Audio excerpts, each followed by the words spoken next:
Introduce your guests while you're standing there. Okay. Yeah, I'm going to move over here. Are you recording? Yes, you should see the red thing. Yes, okay. Okay. You there? And you are both in the shot. So, okay. Actually, he might step back just a half step. I know you. I can't do any more on the board. Now you look even. Okay. All right, great. I'm sorry. Let me get the buzz out. Cessna 421. Okay. And 3, 2, 1. Okay. Hi, welcome. Oh, come on. 3. Wait. Yes. 3, 2, 1. Okay. Hi, welcome to Celebrating Culture. Today we're coming to you from Vicksburg, Mississippi at Cedar Hill Cemetery, and I'm with Frank Helton, who came in from Dallas for this great event. Frank, welcome to the show. Thanks. Nice to meet you. Frank, what was it like coming to this event? Well, it was kind of a culmination of finishing history up and putting some of the pieces together. That was always kind of a mystery and kind of the things we didn't ever talk about that is finally coming to the surface. I've always liked history, but in our past, it was something that we did never talk about. We didn't talk about what happened there. So this is good to finally find out what happened, and it's going to be great to get all the facts.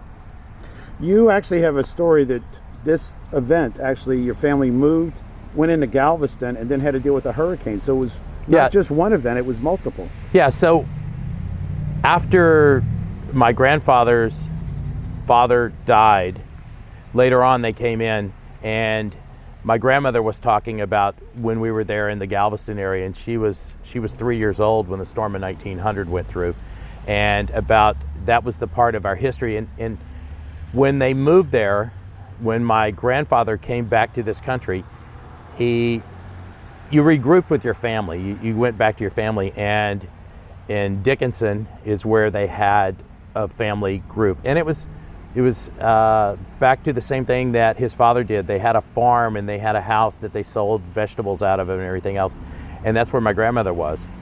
And they ended up getting married. They moved to Houston, and he started a shoe shop, and he made shoes. And the funny thing is, as a kid, Grandpa was kind of older by the time I was around, but as a kid, I would ask my mom, I says, Grandpa's got all these moles of feet up there. And I didn't know why he had, but he was a shoemaker. He made custom shoes. And then later on, I found out he was one of the first shoemakers for people that doctors would send him prescriptions because people's feet were wrong or they weren't right, or you had to put a shim in one side or the other. But when he made a shoe, that was a 30, 40-year shoe, and he just resold it. You don't have that anymore. It's a throwaway now. So he was one of the first guys at the time for people that had polio or one leg was longer than the other, couldn't walk right. Doctors were writing prescriptions to him so that he would make a custom shoe for that person so they could do it. And that I was, as a kid, I was like, why do you have feet all over the moles? So he used to take a mold of your foot and make a shoe to that foot. So how are you connected to the host? Today's event, Linda.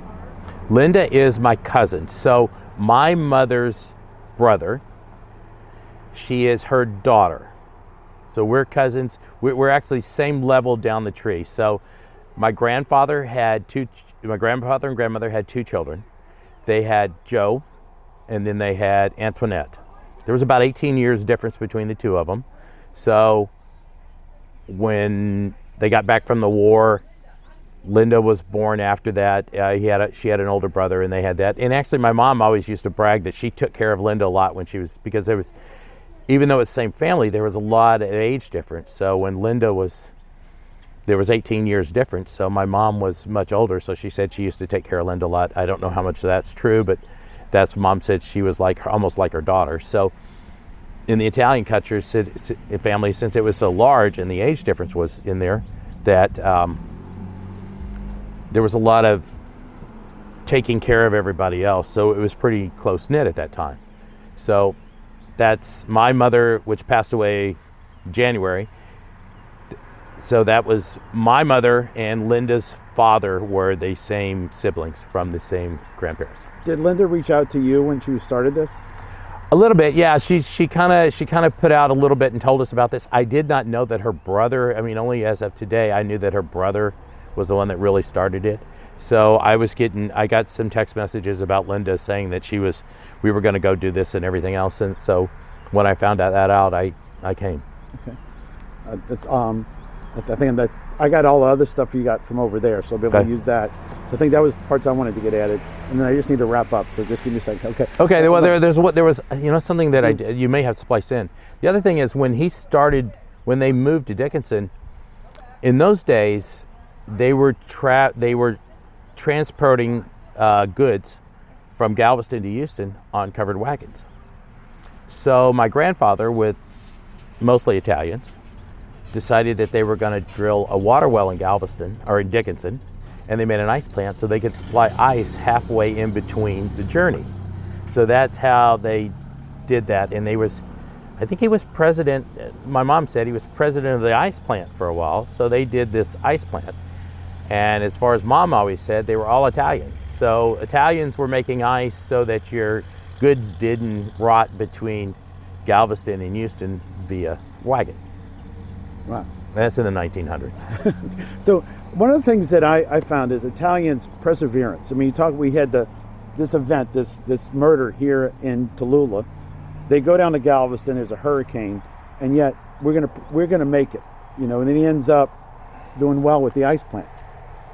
The family. And him being an orphan, which I didn't remember at the time, but him being an orphan and spending all that time in school taught him business. And he was always a very shrewd businessman, Mom said. But the thing is, that was the other thing. As Italians, you didn't always go get another job. There was a job in the family business for you to work. So you always stayed kind of at home and you worked. And I guess I was probably the first outcast out of the deal because I fly and my bases were everywhere and I moved a lot, So I was probably the first one that kind of really left the nest.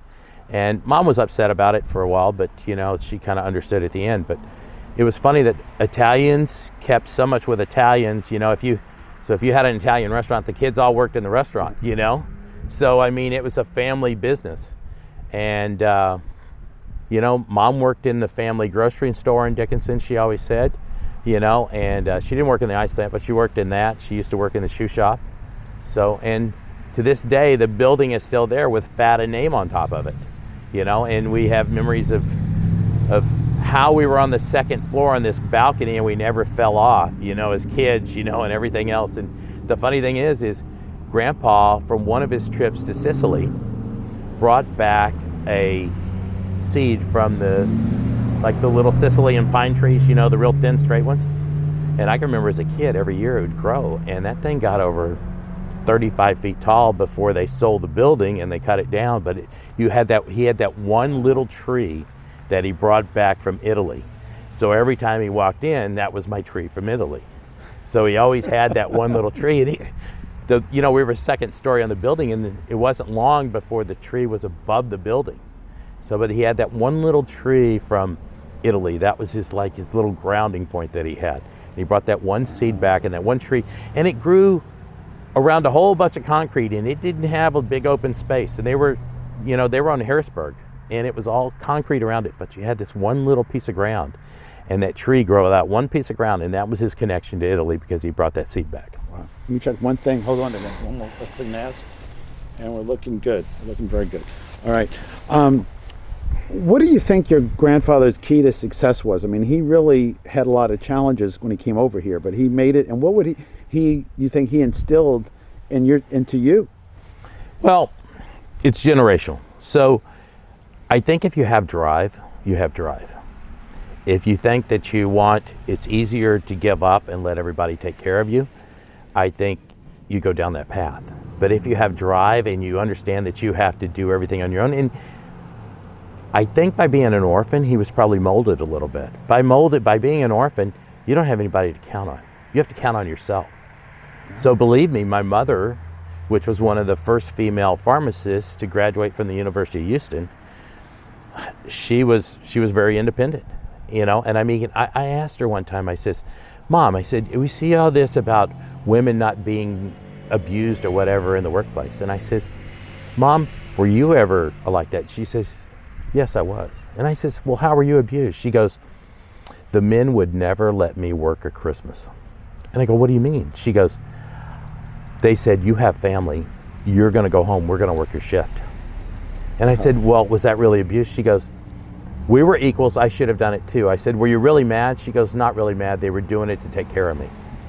So It's touching, actually. So that's kind of like, that was part of her. I don't expect special treatment. I mean, it was great that she had it because they wanted to make sure she was home to see her family. And I really don't think that was abuse, but it was like, that was her mindset. I can do anything. And I mean, I can tell you as a child growing up, I was the oldest, and I was always told, you're an oldest, you're a male, you have to stand up for yourself.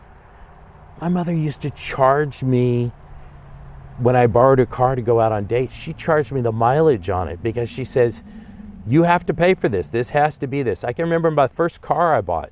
I took half of the loan out with my mom, and every week when my check came back, just like her dad, we had to put it in the book and I had to pay her. I mean, she made sure that every penny was paid, every I was dotted and everything. That was the business attitude that she got from her dad. They had rental property as growing up, and they always went and got their rent. So she had rental property. Well, guess what I did? I had rental property. And Mom managed my rental property for years, and she would barely let me pay her anything for it. But it was part of her, I think it was part of her culture to rent something and to see a value coming back. Because they didn't ask for gifts. They always, I mean, she worked hard. She worked hard as a pharmacist for, I guess she worked about 50 years as a pharmacist. And I mean, even till she had dementia, even till she's getting ready, she goes, I need to get back to work. She always thought that she had to work. She worked long hours. She never complained about me working hard hours at school. She said, that's what you're supposed to do. So I think, rightfully or wrong, I think partially as being an orphan, you have to take care of yourself. You can't depend on anybody else. But that was put into my mother's DNA. That's the way it's done. The other thing she said was her dad was very loving. He was very strict. And she said she used to work for him. And the thing she used to say to me, he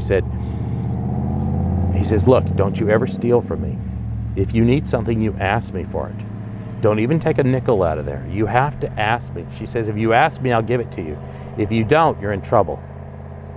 So it was always a very strict. I never borrowed money in my entire life from my mom other than that I didn't pay back for the car.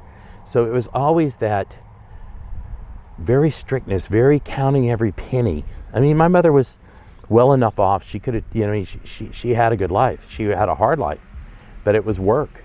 And that's what she was driven to do. So with that, I think it was kind of I think that was the DNA from the family, or the way the family did it to make you be self-sufficient. Don't ever have your hand out. Don't ever do that, she said. You make your own living. I've been there. Let me check one more time, Okay. make sure my camera. Sometimes this thing shuts off on me, and I want to make sure that we maintain